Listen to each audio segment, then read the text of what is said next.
everyone, I am Arushi Kulshresht. Welcome to another video. I hope you're all doing great.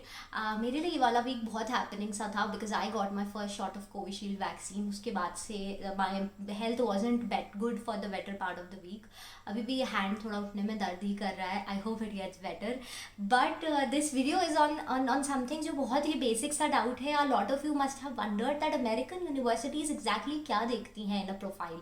When you have applied, what does the admission officer probably think before deciding whether it's a yes or a no.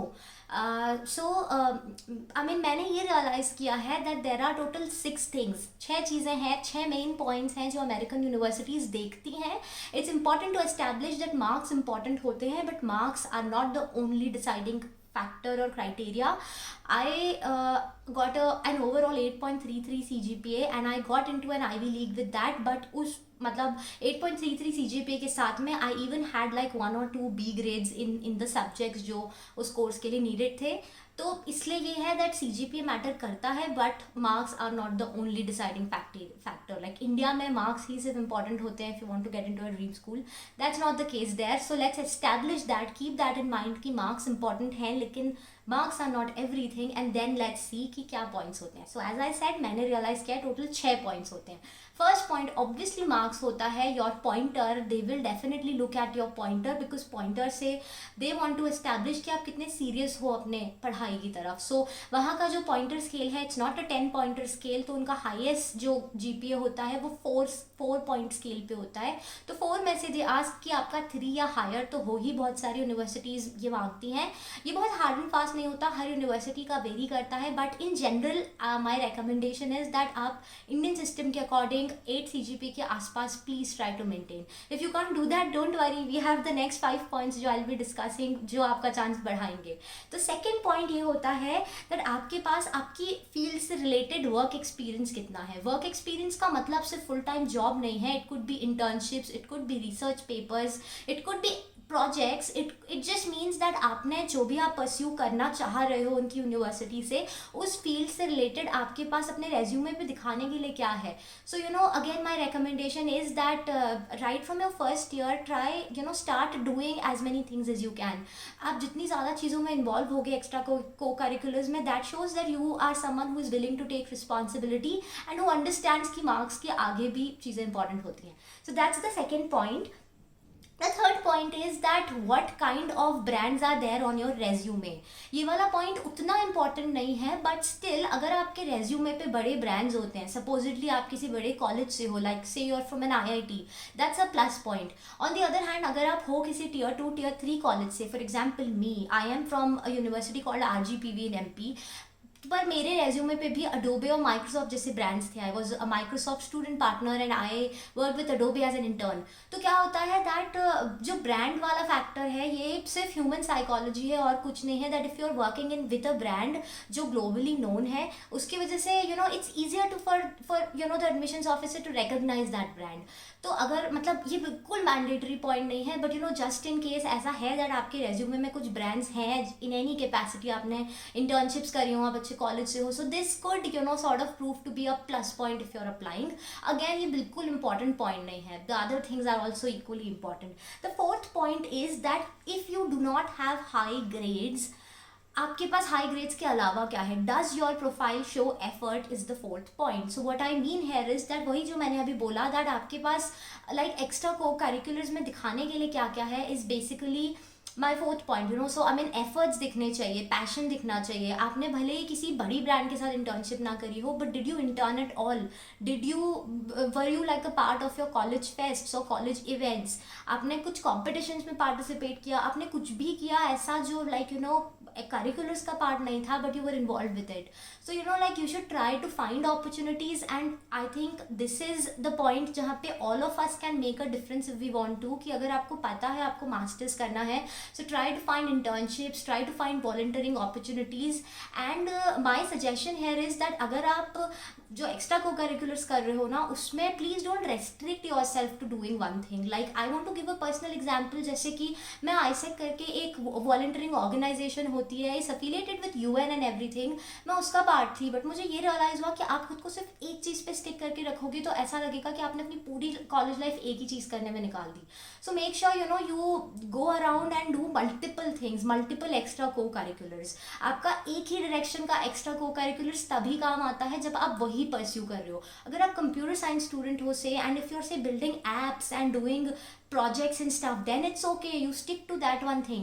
But if you are say doing something which is not related to your field, जैसे मैंने teaching की internship करी है, मैंने ये आईसेक में volunteering work किया है, मैंने अडोबे के साथ मैनेजमेंट से रिलेटेड प्रोजेक्ट किया है, माइक्रोसॉफ्ट के साथ again it was like mixture of tech and management. तो ऐसे करके you should bring about diversity in your profile. अगर आप जो भी चीज़ें कर रहे हो ये अपनी फील्ड से रिलेटेड नहीं है.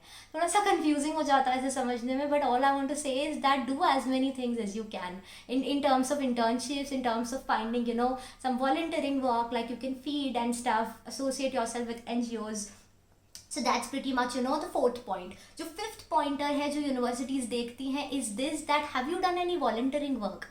Have you done something which was not selfish. ये वाला पॉइंट बहुत सेल्फ एक्सप्लेनेटरी है. आपको पता ही होगा दैट यूएस यूनिवर्सिटीज़ में अप्लाई करने के लिए if you have done any kind of volunteering, like किसी भी एनजीओ के साथ एसोसिएशन, या अगर आपने पढ़ाया हो गरीब बच्चों को, आपने हंग्री एनिमल्स को फीड किया हो, कुछ भी किया हो that is not for your own selfish interest, तो this will count as a major plus point. आपको सिर्फ यही करना है that you have to describe this experience really well in your SOP and mention it in your resume.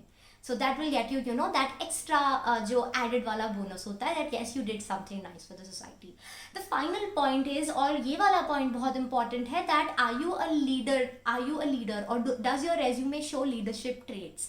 So ये वाला जो point है I believe is very very important if you are applying to a university abroad, because US universities को सिर्फ studious या सिर्फ workaholic बच्चे नहीं चाहिए. They want people who are leaders.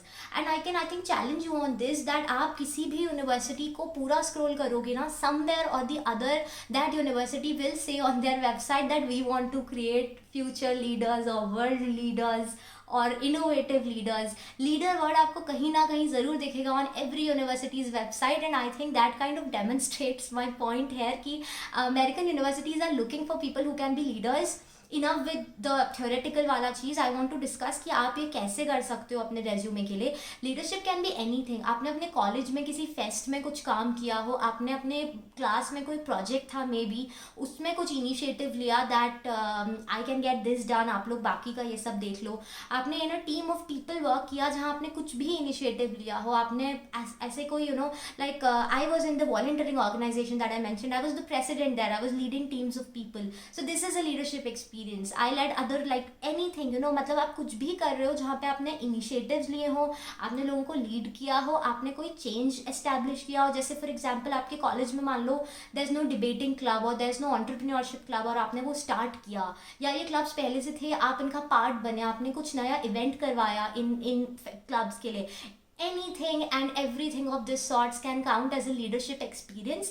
आपको सिर्फ इस चीज़ का ध्यान रखना है. like a lot of applicants make this mistake कि इन चीज़ों को हम बहुत छोटा समझ के इनको मेंशन ही नहीं करते अपने SOP में. meanwhile you have to show the person reviewing your application that आप एक leader हो.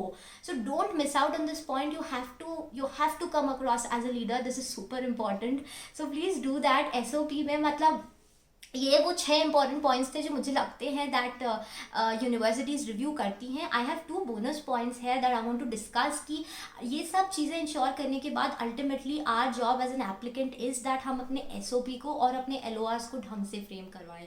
You have to make sure that आपके LORs भी जो साइन कर रहा है दे ड्राफ्टेड प्रॉपरली, बहुत जेनरिक ना हो, आपकी पर्सनल कैपेबिलिटीज़ को हाईलाइट करे, पर्सनल एग्जाम्पल्स के साथ करे. If you guys want I make separate videos on SOPs and LORs so I can give a better idea there. Same thing for SOPs as well, that आपने ये जितनी भी चीज़ें अभी मैंने डिस्कस करी दैट ये चीज़ें देखते हैं यूनिवर्सिटीज़. तो अगर आपने अपने कॉलेज में कुछ किया मान लो फेस्ट में, तो वो उनको नहीं पता चलेगा unless you mention it. So you have to do a very good job of putting these things very clearly in your SOP. You have to make the best use of SOP. SOP I think एक gem होता है, and most of us as applicants underutilize it. तो आपको SOP में ये सब चीज़ें अच्छे से mention करनी चाहिए. And yeah, I think this is all that I wanted to convey कि जो universities देखती हैं. So I think yeah, I hope that this video helped you. Please do give it a thumbs up and please subscribe to my channel. This is it in this video. आप please comment section में मुझे बताना what would you like to see next after this. Thank you so much. Bye bye and have a great day ahead. Please stay safe.